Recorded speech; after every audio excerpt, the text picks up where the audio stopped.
Halo teman-teman, apa kabar? Oke, kembali dengan Kusuma di sini teman-teman. Yes, saya baru habis pemanasan ya. Hari ini agak siang sedikit ya. Dan seperti yang saya sampaikan kemarin teman-teman, hari ini ada topik atau renungan yang sangat menarik gitu ya, yaitu hidup tanpa penyesalan teman-teman. Jadi bagaimana caranya kita bisa hidup tanpa penyesalan ya. Jadi saya akan mereview ya. Jadi saya dapat topik ini dari buku ya, milik Romo Rajabana ya. Jadi dikatakan di sini seperti ini teman-teman. Ya, hari ini saya akan ingin mengajak kita semua merenungkan apa yang perlu kita lakukan dalam hidup ini supaya nanti kalau kita sudah tua ya, kita tidak menyesal. Ya, saya akan memulainya dengan sebuah cerita ya. Nah, ada seorang pengusaha muda yang sukses, namun ketika sudah berumur 50 tahunan, dia merasa ada yang tidak nyaman dalam hidupnya. Nah, Anda bayangkan teman-teman, nggak ada yang kebetulan ya di dunia ini. Jadi pengusaha muda tadi ya, yang sukses tadi ya, yang sudah berumur 50 tahunan, dia merasa tidak ada yang tidak nyaman dalam hidupnya. Saya bisa meletakkan bahwa itu seperti saya, teman-teman. Ya, saya hampir usia 50, 1 tahun lagi, ya, dan saya juga hampir apapun yang saya kerjakan begitu ya, di masa lalu, ya hampir semuanya berhasil, teman-teman. Ya, hanya kemudian saya merasa bahwa ada yang tidak nyaman dalam hidup saya. Nah, jadi ini ceritanya relate banget. Dia merasa ada yang kurang, ya, maka dia memberanikan diri untuk berhenti dari usahanya, meninggalkan semuanya dan mencari apa yang dirasanya kurang itu. Ya, bagaimana caranya? Ya, jadi ini persis seperti yang saya rasakan, teman-teman. Jadi ada yang kurang, ada yang hilang, teman-teman. Sepertinya kerja keras saya dari muda begitu ya, mengumpulkan hasil begitu. Di titik-titik tertentu semuanya seperti sia-sia, teman-teman. Ya, jadi oke. Jadi terus gimana caranya ya mencari apa yang dirasanya kurang itu? Dia kemudian pergi ke rumah jompo ya, tempat orang-orang tua dirawat, teman-teman. Ya, dia melayani di situ dengan sungguh-sungguh dan sepenuh hati. Jadi dia pergi ke rumah jompo, kemudian dia melayani di situ dengan sepenuh hati. Dia memberikan dirinya ya. Nah, dia mulai bertanya kepada setiap orang yang dirawat di situ, khususnya kepada mereka yang masih segar. Ya, ingatannya masih jelas, namun sudah tidak mampu berbuat banyak. Dia bertanya kepada mereka satu persatu. Dan setelah semua ditanya, akhirnya dia menarik kesimpulan dan mencatatnya. Nah, oke, ada beberapa orang yang merasa menyesali beberapa hal dalam hidup mereka. Beberapa hal yang sungguh-sungguh mereka sesali ketika mereka sudah lanjut usia. Ya, nah yang pertama, nah ini penting teman-teman. Ya, ada 5 hal. Ya, yang pertama mereka menyesal bahwa mereka tidak hidup seperti yang mereka inginkan. Jadi mereka tidak hidup seperti yang mereka inginkan. Ya, nah mereka sebenarnya ingin hidup seperti yang mereka impikan, tetapi karena orang lain berpendapat bahwa itu tidak bisa, ya itu tidak baik dan sebagainya, maka mereka mengikuti apa kata mereka itu, lalu mereka menjalani apa yang aman. Jadi mereka nggak sungguh-sungguh hidup seperti yang mereka inginkan atau impikan gitu teman-teman. Ya, namun ketika mereka berusia lanjut, mereka tahu bahwa itu ternyata keliru, ya mereka menyesal. Oke, nah. Di belakang rumah saya teman-teman ini ada masjid ya, jadi biasa siang seperti ini pas lagi azan ya atau lagi sembahyang, keren banget ya di Bali ini. Oke, seandainya waktu bisa diputar ulang kembali ya, mereka ingin mengulang hidup mereka dan memilih hidup seperti yang mereka impikan apapun resikonya.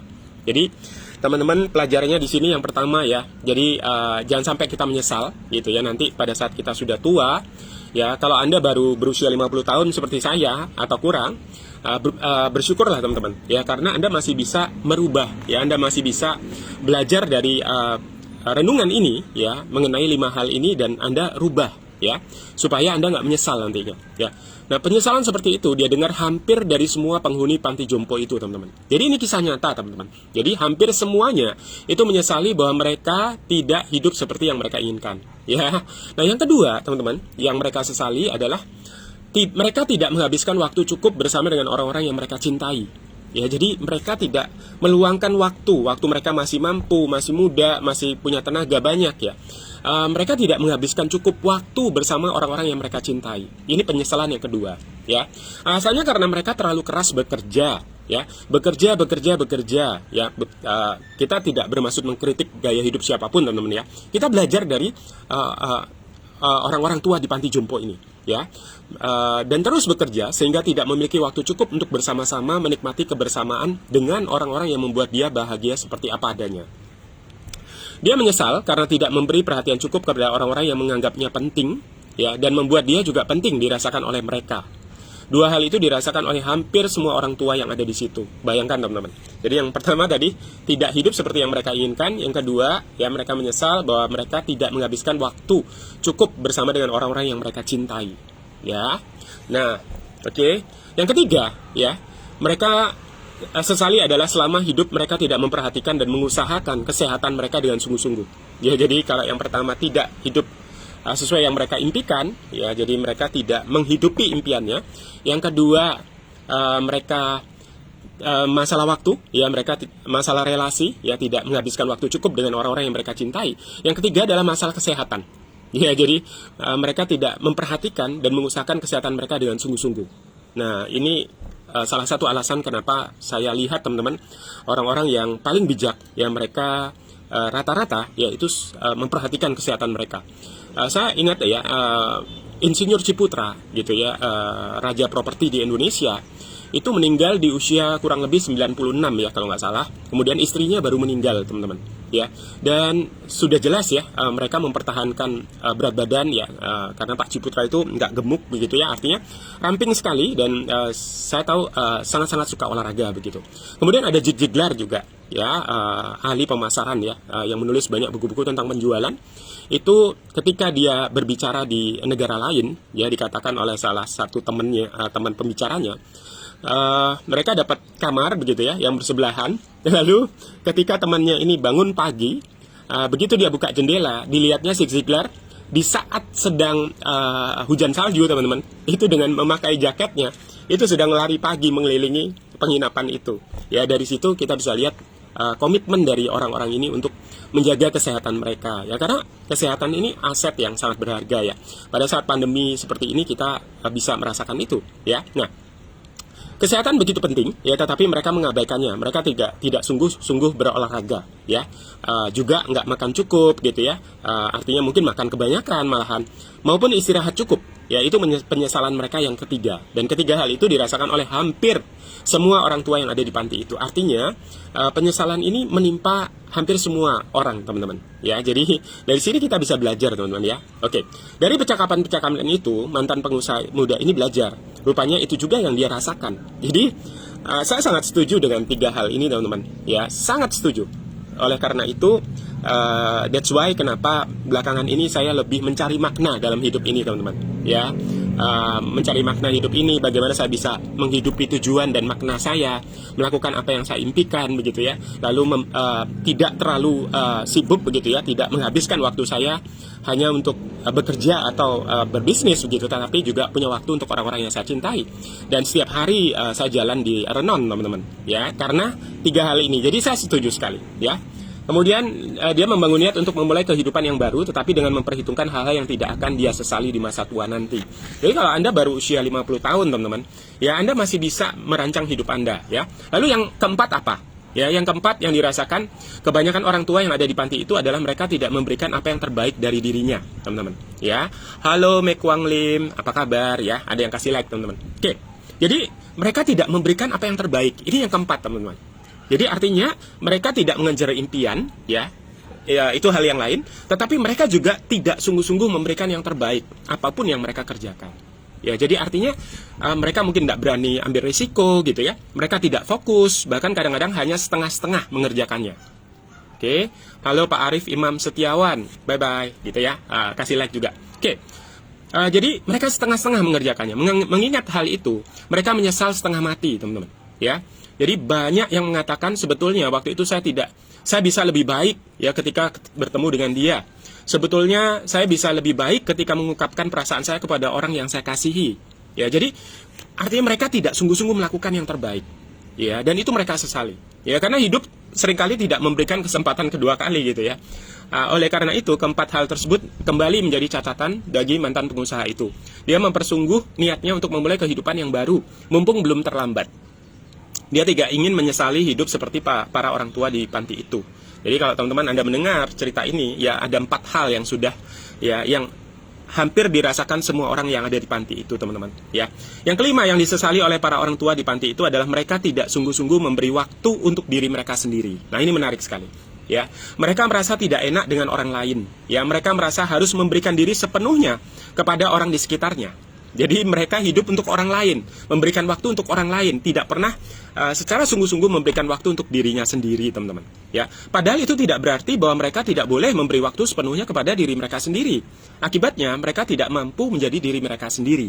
Ini penyesalan yang terakhir, teman-teman. Ya, pemberian diri yang terbaik adalah ketika diri kita ini memberi cukup waktu untuk diri sendiri. Itu yang ditulis ya. Karena ketika kita cukup waktu dengan diri sendiri dan mengenali diri sendiri, kita sungguh-sungguh tahu apa yang terbaik dari diri kita, sehingga kita bisa memberikannya kepada orang lain, gitu. Ya, jadi bukannya menerus tidak enak dengan dia, tidak enak dengan ini, tidak enak dengan itu, gitu ya. Akhirnya kita memberikan, tetapi dengan motivasi tidak enak, gitu. Dan itu pasti bukan yang terbaik. Tetapi kalau kita merasa baik, merasa bahagia, merasa hidup sepenuhnya, maka kita pasti bisa memberikan yang terbaik dan sepenuhnya. Ya, jadi kita ini sudah punya daya ilahi, teman-teman, di dalam diri kita. Ya, kita bisa hidup sepenuhnya. Ya, kita nggak perlu menjadi orang lain, ya, atau bunga yang lain, gitu ya. Kita hanya perlu menjadi diri kita yang terbaik sepenuhnya, ya, sampai kemudian kita dipanggil, gitu ya. Nah, pria mantan pengusaha itu mulai membuat catatan dalam jurnal hariannya. Saya sungguh-sungguh mau hidup seperti yang saya impikan. Saya tidak perlu banyak memperhitungkan apa kata orang, ya, katanya.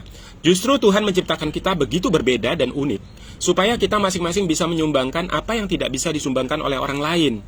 Oke, halo Pak Wayan Sudarsa, senang sekali. Oke, ya, jadi justru Tuhan menciptakan kita begitu berbeda dan unik. Nah, ini perlu digarisbawahi, teman-teman. Supaya kita masing-masing bisa menyumbangkan apa yang tidak bisa disumbangkan oleh orang lain, yaitu hidup kita yang kita hayati sepenuhnya menjadi pribadi yang terbaik versi kita masing-masing. Ya, nah pria ini kemudian sungguh-sungguh ingin menghabiskan waktu dengan orang-orang yang dia cintai. Ya, ini tindakan yang diambil dari pelajaran tadi, teman-teman. Ya, orang-orang yang membuat dirinya merasa menjadi pribadi yang terbaik dan bahagia dengan dirinya sendiri, dan orang-orang yang di sekitarnya yang juga bahagia mengenal dia sebagaimana dia adanya. Ya, nah kelima hal itulah yang dia tuliskan untuk memulai kehidupan yang baru. Dan ternyata memang itulah selama ini yang dia cari. Wow, ya. Jadi ini saya merinding, teman-teman, ya, karena setelah 50 tahun ternyata 5 hal itu yang dia cari, gitu loh, teman-teman. Ya, jadi dia temukan di panti jompo. Ya, itu pula yang akhirnya menghasilkan hidup lebih produktif, inspiratif, dan membahagiakan. Jadi kalau Anda pengen hidup yang lebih produktif, inspiratif, teman-teman, dan membahagiakan, ya Anda sudah punya resepnya sekarang. Ya, nah pertanyaannya memang akhirnya berlaku bagi kita semua. Ya, apakah kita sungguh-sungguh menjalani hidup seperti yang kita impikan? Ya, atau kita terlalu banyak berkompromi karena berpikir bahwa hidup yang kita impikan itu egoistik. Ya, jadi kita merasa kalau kita mengejar impian kita melakukan yang terbaik yang kita bisa, kita fokus dengan orang yang kita cintai dan seterusnya, teman-teman. Itu terasa seperti egoistik. Ya. Nah, padahal tidak. Ya, hidup yang kita impikan tidak egoistik.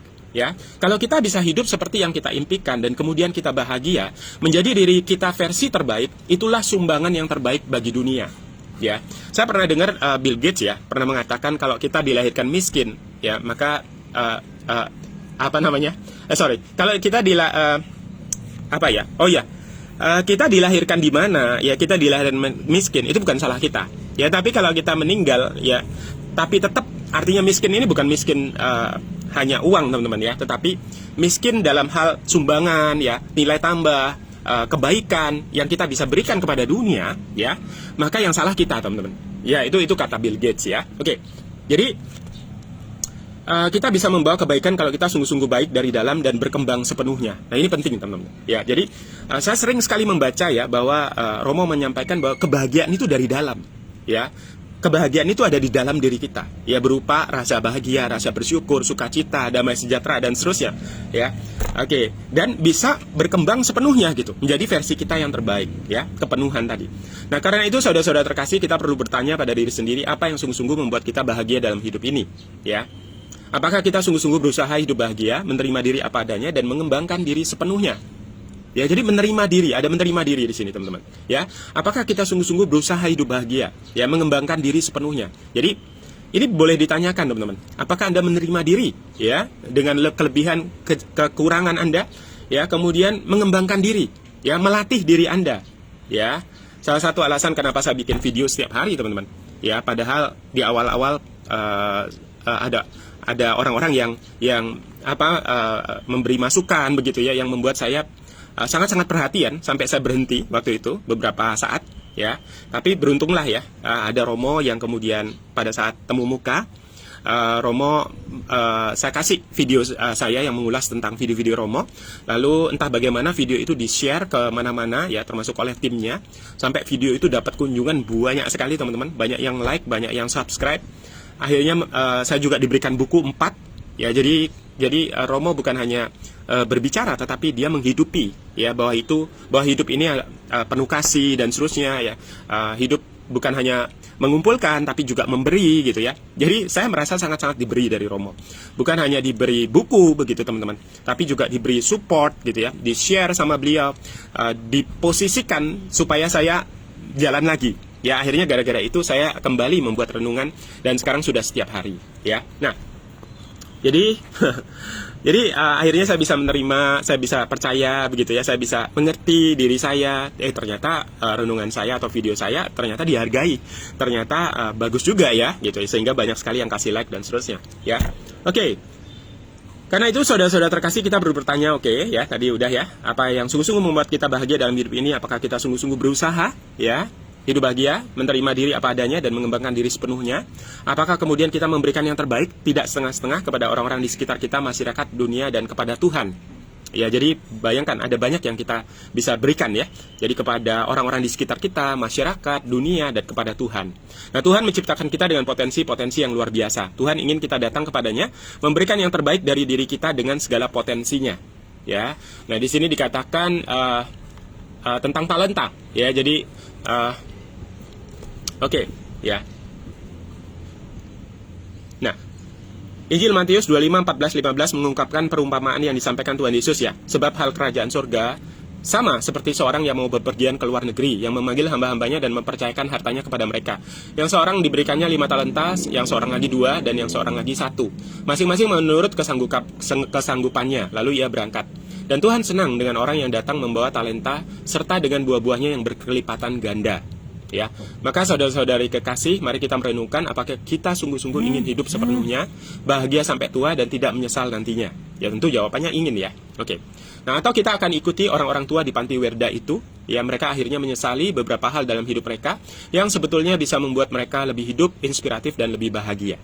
Ya, jangan khawatir ya, Tuhan mencintai kita apa adanya. Kalau kita sungguh-sungguh jujur mencari apa yang membuat kita bahagia dan hidup sepenuhnya seperti yang kita inginkan, seperti yang Tuhan inginkan, kita pasti berkenan kepadanya. Nah, percayalah, Tuhan sangat mencintai kita. Dia hanya ingin hidup kita bahagia dan baik, ya, hidup dalam kedamaian, sukacita dan damai sejahtera. Itulah kerajaan Allah. Ya, untuk itulah Tuhan datang menunjukkan jalan kebenaran dan hidup yang sungguh berkenan kepadanya. Karena itu, handle yourself with care because you are loved. Tuhan memberkati. Oke, sampai di situ teman-teman. Ya, jadi ada 5 hal tadi ya. Nanti Anda bisa catat lagi ya pada saat Anda boleh dengarkan ulang ya. Oke, yang pertama, mereka menyesal bahwa mereka tidak hidup seperti yang mereka inginkan. Yang kedua, mereka menyesal bahwa mereka tidak menghabiskan waktu cukup bersama dengan orang-orang yang mereka cintai. Ya, karena ada hal-hal lain yang mengambil fokus mereka. Ya, apakah pekerjaan, bisnis dan seterusnya. Ya, lalu mereka menyesal ya selama hidup mereka tidak memperhatikan dan mengusahakan kesehatan mereka dengan sungguh-sungguh. Ya, kesehatan begitu penting padahal. Ya, lalu yang keempat, hal tersebut kembali menjadi catatan. Oke. Keempat ya, yang dirasakan kebanyakan orang tua yang ada di panti itu adalah mereka tidak memberikan apa yang terbaik dari dirinya. Ya, saya pernah dengar ya di kitab suci bahwa apapun yang kita lakukan teman-teman, apapun yang kita lakukan seakan-akan untuk Tuhan. Ya, jadi artinya ya kita mesti lakukan yang terbaik gitu. Ya, kemudian yang kelima, yang disesali oleh para orang tua di panti itu adalah mereka tidak sungguh-sungguh memberi waktu untuk diri mereka sendiri. Ya, itulah kenapa perlu ada sesi seperti hening, ya seperti berdoa, meditasi, ya kemudian